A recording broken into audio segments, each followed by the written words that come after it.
Estudo para o direito constitucional do INSS, dos artigos 5 do direito à igualdade.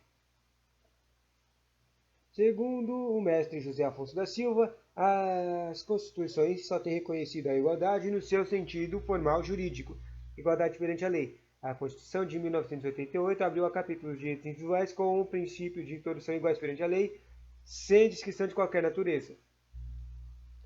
No caput, né?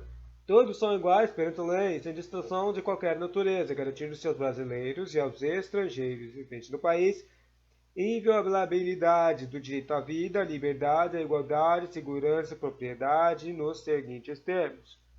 O princípio da igualdade é fundamental na vida democrática. As pessoas devem ser tratadas com igualdade pela lei e é a chamada igualdade jurídica das pessoas. Naturalmente, há diferenças entre as pessoas. Essas diferenças serão observadas apenas e tão somente quando essa diferença for essencial a uma determinada situação. Assim, por exemplo, num concurso para prover um cargo de médico do IAMPS, embora todos sejam iguais perante a lei, eu não já vi isso, hein? Nem por isso será admitida a participação de um leigo. Apenas os médicos poderão concorrer e entre os médicos haverá absoluta igualdade de tratamento e não poderá ser escolhida um porque é filho de fulano ou tem ascendência nobre ou porque é branco ou judeu, etc. Pelo princípio da igualdade, é obrigatório o trabalho igual de pessoas iguais. Pessoas em condições desiguais terão observadas essas desigualdades. Claro que essa desigualdade não poderá advir da natureza, cor, filiação ou sexo. A Constituição garante a todos os brasileiros que residem aqui ou fora do país e a todos os estrangeiros, estes desde que residam aqui no Brasil, que a vida deles será sempre protegida. Os órgãos públicos deverão fazer todo o empenho para proteger a vida de todos, tal qual a liberdade, a igualdade, a segurança e a propriedade. Dessa forma, sempre que estivermos com qualquer desses nossos bens sob qualquer tipo de risco, poderemos não apenas pedir, mas exigir dos poderes constituídos que nos tutelem contra qualquer ameaça ou mal concretizado e estabeleçam nosso direito. Artigo 1, 5.1. Todas as mulheres são iguais, todos os homens e mulheres são iguais, todos homens e mulheres são iguais, em direitos e obrigações em termos dessa Constituição. É repetitiva a Constituição.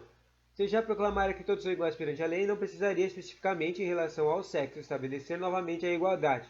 Certamente a repartição se deu pela pressão do movimento feminista, tão preocupado em deixar mais que evidente essa necessária igualdade, né?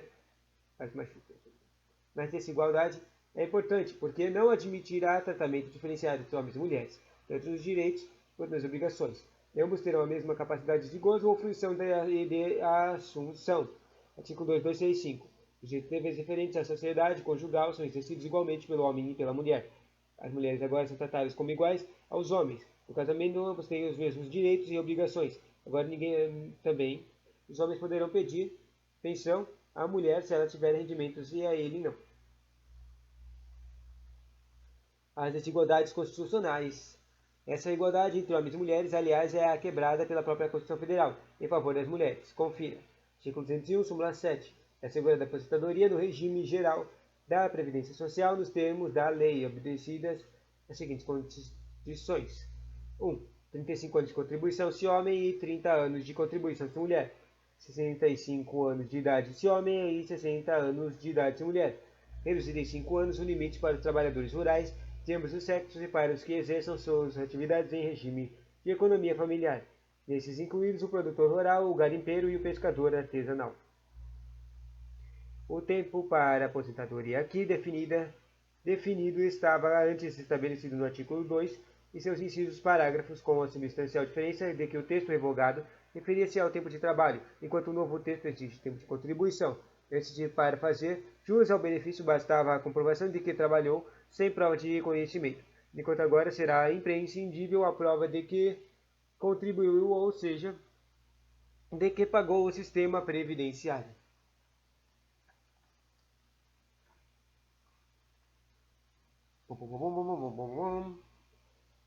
Não mais, pouca coisa mudou. Inciso 1, artigo 2, inciso 2, artigo 202, antes 35 anos de trabalho para o homem, hoje 35 anos de contribuição para o homem.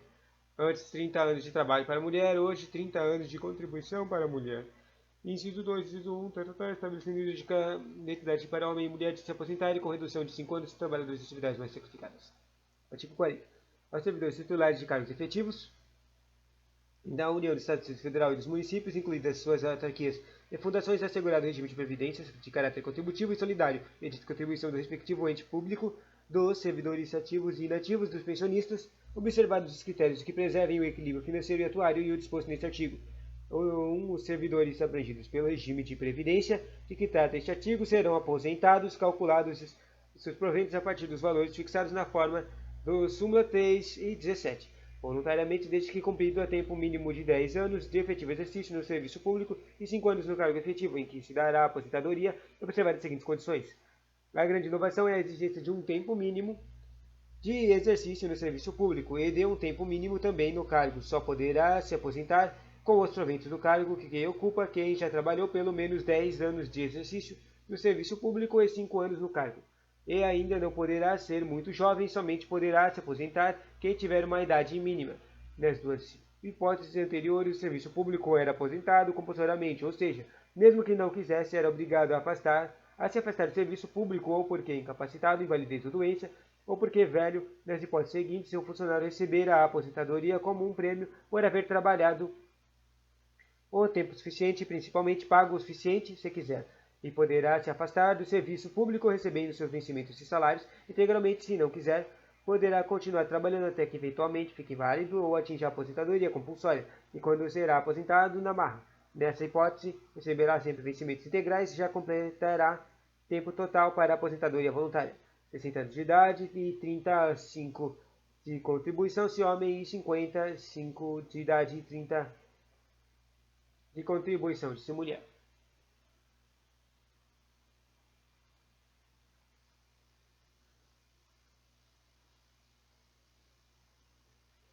Eis outra inovação, a exigência de uma idade mínima, ninguém poderá se aposentar de plenitude de sua juventude. Sabe, essas coisas de idade já mudaram, tá? Isso aqui é conteúdo meio velho, mas essas idades já mudaram nas novas reformas de 2020 e 2021. A sua jovialidade, a aposentadoria passa a ser reservada aos velhos e verdadeiramente cansados, desprovidos de força de trabalho. Observe-se, porém, que a própria Constituição continua fazendo a discriminação entre homens e mulheres. Privilegia a mulher, exigindo que pague menos tempo que o homem, e a mulher pagará durante apenas 30 anos para que possa se aposentar, mas dos homens se exige 5 anos a mais, 35 ao todo, pagamento para que ele se aposente. Desta forma, ao alcançando esse tempo de contribuição, a pessoa poderá pedir seu afastamento do serviço, uma aposentadoria e, sem fazer nada, descansará merecidamente, recebendo seu minguado, porém integral, provento de aposentadoria e salário. 65 anos de idade, se homem, e 60 anos de idade, se mulher, com provento profissionais ao tempo de contribuição também.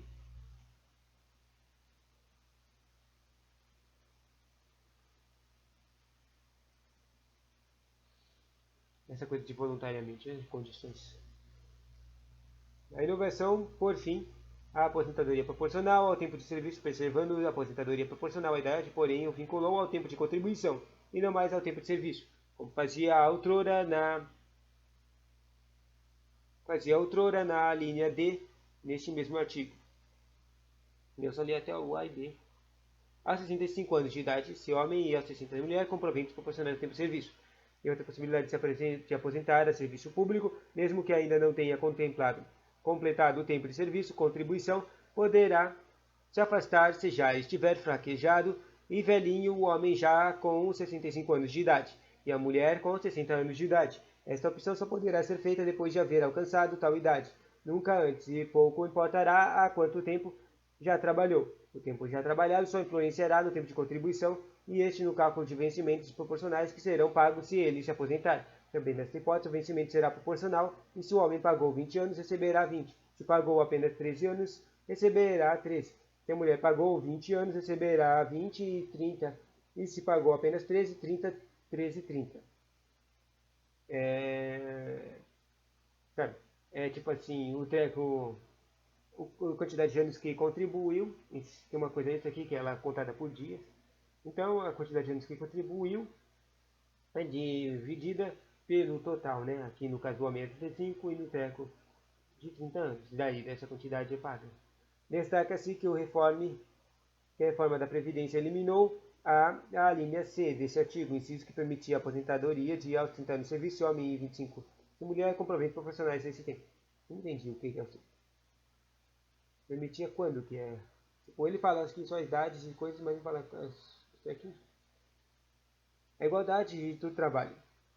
Artigo 7. São direitos dos trabalhadores urbanos e rurais, além de outros que visam a melhoria da sua condição social.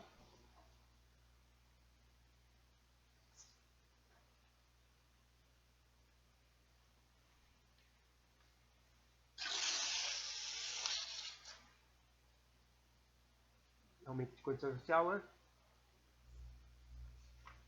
Só tem mais uma página. Esses trabalhadores de proteção social, a proibição de diferença de salários, de exercício de funções de critérios de admissão, por motivo de sexo, idade, cor ou estado civil. Para a Constituição, todos os trabalhadores são iguais e não há diferença entre o homem e a mulher, nem entre o velho e o jovem, nem entre o branco ou o preto, ou o vermelho ou o amarelo, nem entre o casado ou o solteiro, e se a desempenhar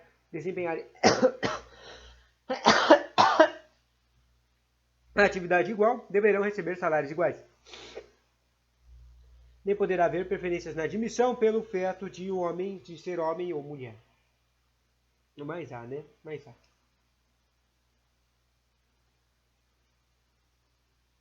Ainda tem bastante.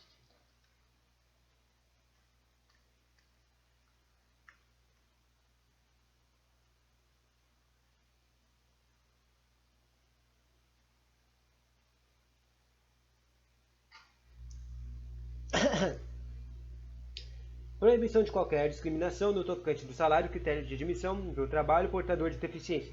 Procura-se com esse direito social garantir aos deficientes físicos e mentais a Constituição não distingue, impedindo que sejam eles discriminados apenas porque portadores de algumas deficiências. Assim, se um deficiente demonstra habilidade para um serviço, seja sendo aprovado num concurso ou mostrando ser superior numa prova, deverá ele ser admitido, não podendo ser barrado por outro candidato, apenas porque este não tem de efeito e aquele tem. Essa discriminação, sem dúvida alguma, é odiosa e deve ser proibida. Para a admissão de trabalhador, o que importa é a capacidade laboriosa para aquele trabalho e não sua aparência ou deficiência, que não se refere à atividade para o qual será contratado. A política de redução das desigualdades, né, para ficar todo mundo igual, constituem-se objetivos fundamentais da República Federativa do Brasil, artigo 3. 3. Erradicar a pobreza e a marginalização e reduzir as desigualdades sociais e regionais. E 4. Promover o bem de todos, sem preconceitos de origem, raça, sexo, cor, idade e qualquer outra forma de discriminação. E no artigo 170, também das desigualdades, a ordem econômica fundada na valorização do trabalho humano e na livre iniciativa tem por fim assegurar a todos a existência digna conforme o ditamento da justiça social, observados os distintos seguintes princípios.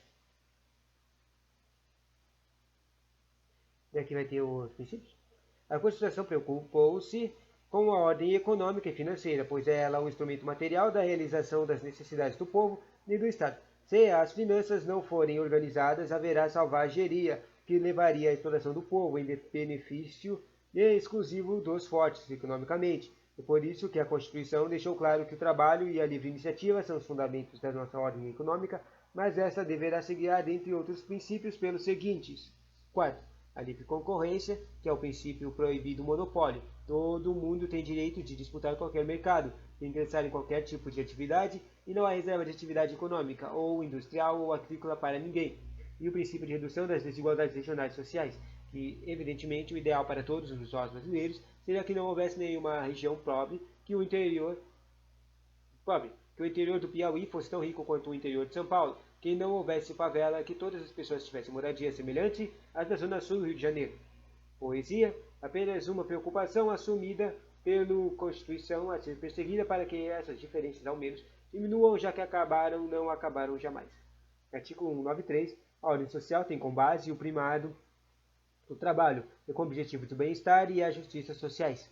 Trocando em miúdos, a vida em sociedade exige que todos trabalhem e não se admite a vagabundagem. Para vivermos em sociedade, todos temos o dever e o direito ao trabalho. Naturalmente, viveremos em sociedade trabalhando. para que haja paz e harmonia nessa convivência, para que todos sejamos felizes, sintamos bem, sintamos-nos bem, tenhamos saúde e sejamos amparados, que é a Previdência, e tenhamos assistência de nossos infortúnios, e para isso que se vive em sociedade e não com eremita, isolado.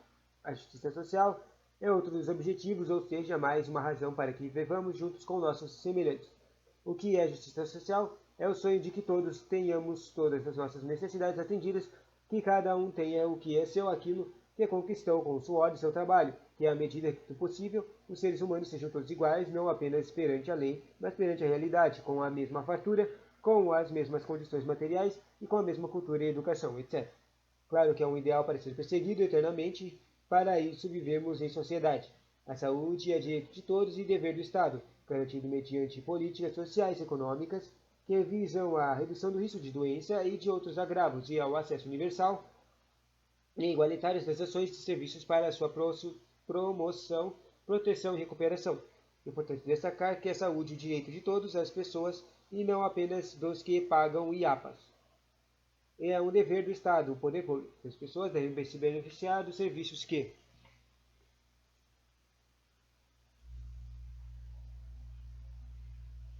o Estado, o poder público, prestar ou das ações que o poder público ou o Estado realizar para a saúde pública.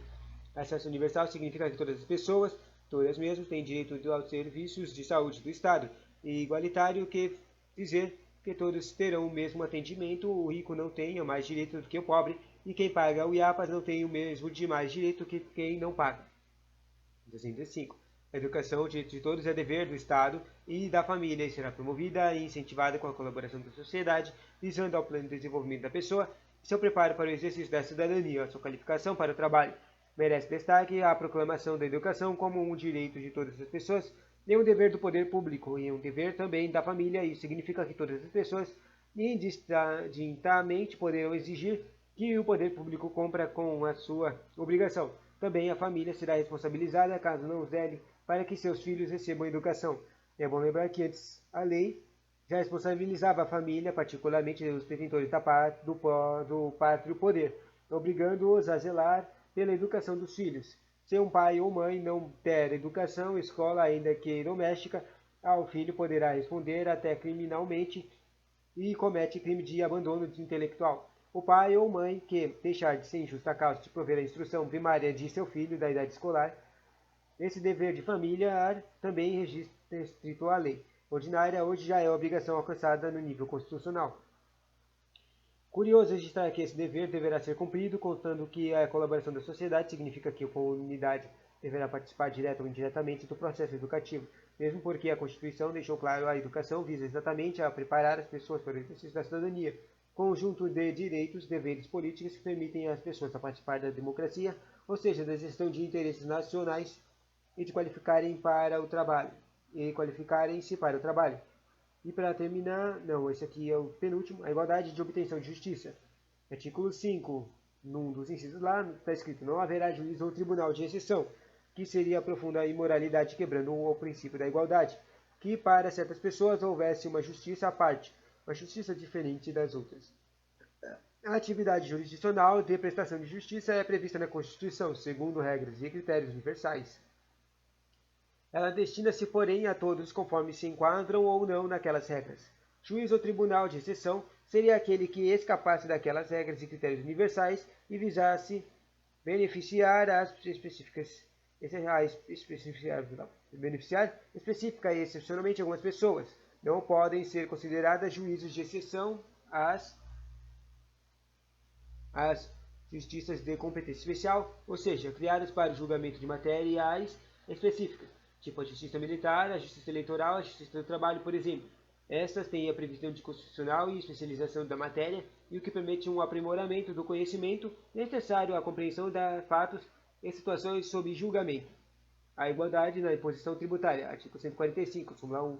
Sempre que possível, os impostos terão caráter pessoal e serão graduados segundo a capacidade econômica do contribuinte, facultada à administração tributária, especialmente para conferir atividades a esses objetos e identificar, respeitar os direitos individuais e nos termos da lei ou patrimônio, os rendimentos e as atividades econômicas do contribuinte. Artigo 150. Sem prejuízo de outras garantias asseguradas Ao contribuinte é vedada a União, aos Estados, ao Distrito Federal e aos municípios.